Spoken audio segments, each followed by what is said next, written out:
Hi everyone, my name's Georgina Kreutzer and welcome to my final mixed media tutorial with Strathmore on their toned paper. I've been particularly excited about this tutorial. I love drawing New York. I've done it a couple of times before, and you can find our reference photo and our materials list in the sheets downloadable from Strathmore's website. So I like to start by securing my paper with masking tape, and a little trick I usually like to use is using my blending sponge, applying a small amount of soft pastel just to the paper, and you'll find that when you need to remove the masking tape later, it'll come off without tearing the page. So I've just started out by blocking in an outline of the New York skyline, just by using the reference photo. And the first step is to put down our soft pastel and blending with a sponge. As you can see, it's quite a vibrant image. There's lots of colours, and I start with my lightest colours through to my darkest. I'm just putting some white around the clouds. Right now it doesn't need to be too precise because we'll be layering and layering throughout the process. And constantly using whites to just brighten up and then blending back with a sponge until we get the final effect desired. I usually take a bit of creative liberty with my colours, as you would probably know if you followed each of my tutorials. But right now we're just using some simple yellows, reds, blues, basic primaries, just to block in our basic colours. The orange below is the sunlight hitting the right side of each building, so I've just popped those in just to start getting the colour built up on the base part of our image. Notice that pastels are really quite concentrated at the top half, and as we get into more defined parts of the drawing, that will be in the closer foreground, so we'll be using inks and pencil later. So I'm just now blocking in some shadows. And something I do like to do is, when I do have one colour in my hand, I like to apply it to all parts of the page and be balancing out the media constantly. And now I'm just working around the page with a white pastel pencil, adding the base highlights to each parts of the drawing.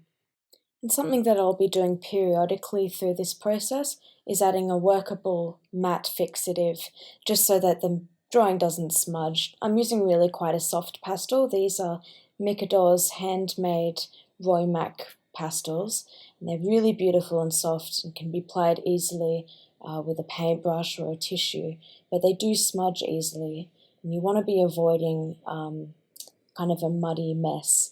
So investing in a fixative quite early, I strongly recommend. So now I'm just working on some darker shadows. Obviously at any point you can slow down the video and just watch more carefully what I'm doing, but you might want to note that I'm not actually following a strict procedure when I do drawings like this. I'm just working my eyes over the reference image, and I'm just seeing where colour needs to be applied on our page. As I said, no strict procedure, just more having fun with this kind of organic process, just as we build the picture up onto the page. So as you can see, I keep going back up to those clouds, adding some more white on. What I really quite like about these Roy Mac pastels is that they layer beautifully, especially when you're applying the matte fixative. What I wanted to do is concentrate some light on that top right corner and then be blending from yellows through to deeper oranges and reds on the left-hand side to give it a feeling of dynamic sunset. This bottom right corner, I'll be concentrating darker colours, but right now we're still just blocking in small details with the pastel. I haven't yet touched any pencils yet.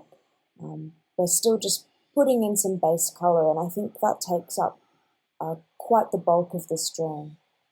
And here I'm adding in pencil for the first time, so just tidying up those small squares created earlier with the pastel and putting in shading at the base and making sure I retain the highlights we added at the top. And this is just a really therapeutic process of working your way around the page and just filling in those small squares. And in a way, it's really quite an abstract drawing because for the most part, so many of those details can't be done to a strict hyper-realistic level, or at least I'm not intending for them to be. And so you're just working your way around and adding in colour and adding in small detail without being too strict on what's actually on the reference. And for the first time, I'm also adding in some blue to the base, and as you would know, I like to add blue into all of my drawings. I think it balances out the warm tones beautifully, especially when we're using Strathmore's Tones Tan. So we're just working our way around the page now, and as you can see, the image is really starting to form quite beautifully.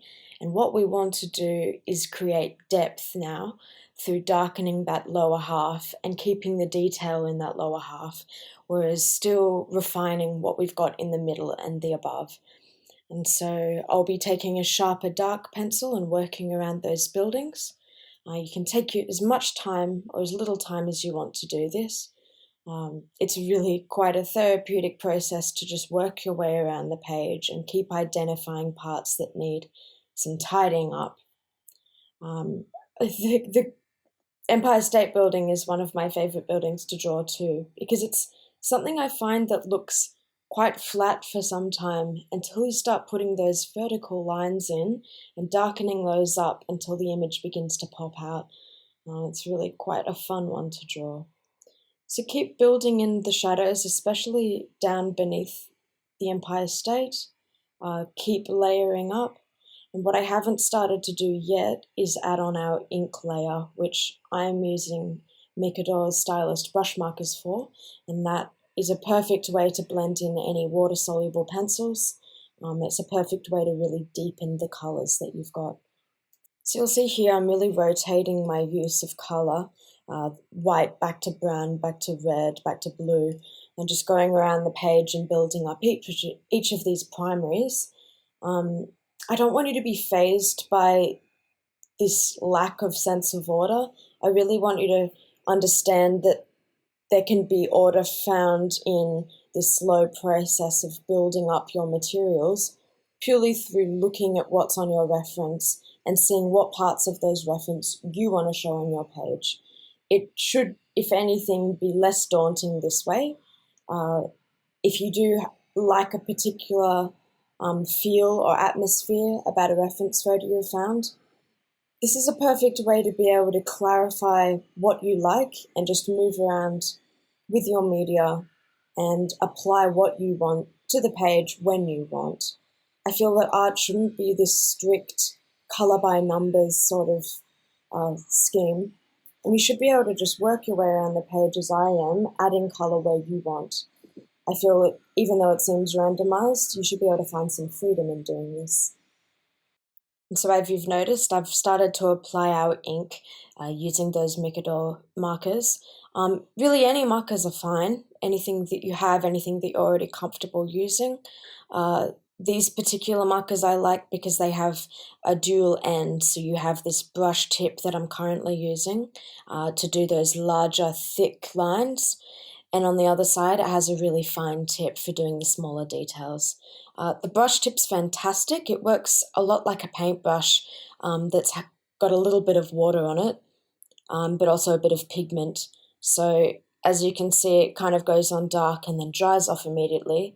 But if you want to bulk up the colour, especially on this building, just to the lower right of the Empire State, you can really blend a transition of dark to light quite easily. So as you can see, I'm just once again moving around the page, building up colour mostly on the bottom right, but without neglecting applying your inks to the other parts of the drawing. So note that I'm not really applying much ink at all to that midsection around the horizon line. We want to retain that soft hazy glow there, so the least sharp detail the better. I think that's really key to using your wet media down the base where it's clear and defined and your soft dry media at the top. And that's really the layering effect that I wanted to show in this tutorial. So we're really at the end point where I'm just going around, more having fun with the piece now, adding in detail. And you can spend as little or as long as you like in this part. And if you wanted to achieve even more defined look, you could apply acrylic over the top as I've shown in the previous tutorials. Final step is to apply a last layer of our fixative, and here's our final drawing.